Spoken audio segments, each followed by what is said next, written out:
বিগত যে ফ্যাসিস্ট শাসক ছিল সেই ফ্যাসিস্ট শাসকের প্রধান সহায়ক শক্তি কিন্তু আমলাতন্ত্র ছিল না, প্রধান সহায়ক শক্তি ছিল বিচার বিভাগ।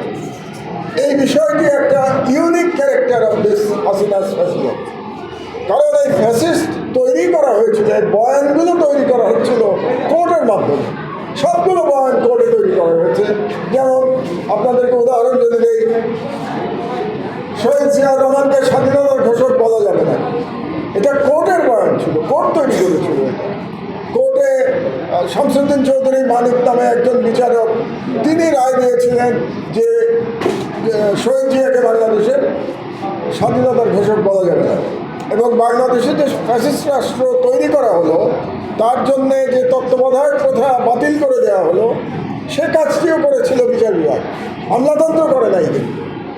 তারপরে বাংলাদেশের সাবেক প্রধানমন্ত্রী এবং বিএনপির চেয়ারপারসন বেগম খালেদা জিয়াকে তার বৈধ বাড়ি থেকে, একেবারে 100% বৈধ বাড়ি থেকে তাকে উৎখাত করা হয়েছিল এই বিচার বিভাগের মাধ্যমে।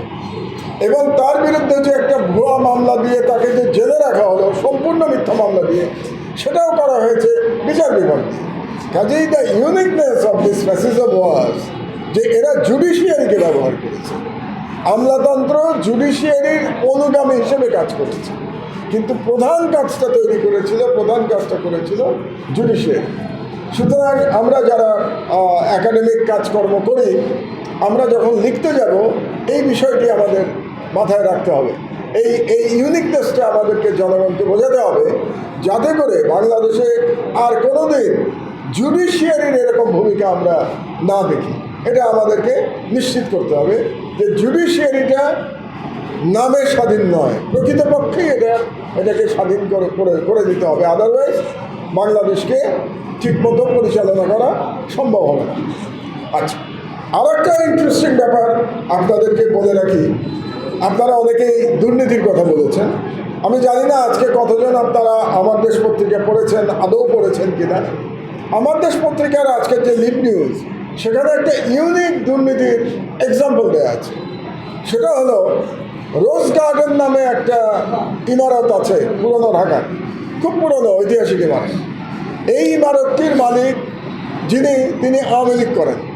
তো সেই ইমারতটি সরকার এটাকে এক ধরনের জাতীয় এক ধরনের সিম্বল হিসেবে বা আর্কিটেকচারাল ভ্যালুর কারণে এই ইমারতটি সরকার কিনে নিয়েছিল তদানীন্তন ফ্যাসিস্ট গভর্নমেন্ট 331 কোটি টাকা দিয়ে, 331 crore, 331 কোটি টাকাকে দিয়ে কিনে নিয়ে এটাকে জাদুঘরে পরিণত করবার জন্য আওয়ামী লীগের কাছে 1 টাকায় লিজ দেওয়া হয়েছিল। আপনি বুঝতে পারলেন ব্যাপারটা, যে একটা বিল্ডিং 331 কোটি টাকা দিয়ে সরকার কিনে নিচ্ছে। কার টাকা? সরকারের টাকা, মানে আপনার আমার টাকা, আমাদের করের টাকা। কিনে নিয়ে সেই বিল্ডিংটাকে আওয়ামী লীগের কাছে, অর্থাৎ সরকারি দলের কাছে 1 টাকার বিনিময়ে এটাকে দিয়ে দেওয়া হচ্ছে। তার মানে শুধু যে সম্পদটাকে একটা দলের কাছে দেওয়া হলো তাই নয়, এর মাধ্যমে, এই ট্রানজ্যাকশনের মাধ্যমে 331 কোটি টাকা লুট করে ফেলা হলো।